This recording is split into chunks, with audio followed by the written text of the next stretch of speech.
aha mukoro gwo kwakira Diisi omusya Moses Agumu obire nakurra abakozi mu district egi Doros Ageihangwe ayorekera okwetomboita ngo abanyabutegeki nibaremesa emirimo ya gavumenti kutambara kurungi. Leadership, the infighting politics for 2026 has begun, where you find the speaker wants to contest, you hear the chairman, you hear the vice chairperson wants to contest to become MP. The area MPs are not they are uncomfortable with some of the district political leadership, and this one affects us the cows. Ageihangwe yagamba ngo mwaka gumwe ogwamazire omu district ya Kikuube arebere entaro nyingi ahagati y'abanyabutegeki. We need a principal humanitarian. The current one cannot handle.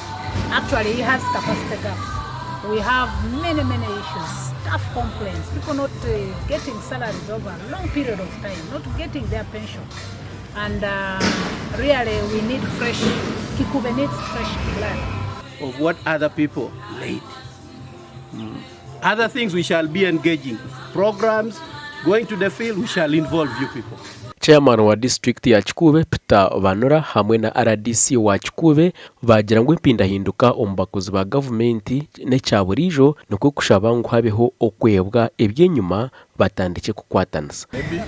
Kumusima muno habumaka bintu bingi bironge byakozere hano ebitukusima kandi na amugarukire Moses Ombigere nawe tubere nawe hano ka deputy waitu wamazenye tenkene 5 bamukuza no mukuza yafoka kurukawo nawe tokumulira mu bingi muno baito mu challenges zezimo course tusangire muno amaizi kintu kya amaizi kintu kikuru muno na muno abali nentozana karuru water challenge Gashakwa Ambrose Nwagaba Katoto.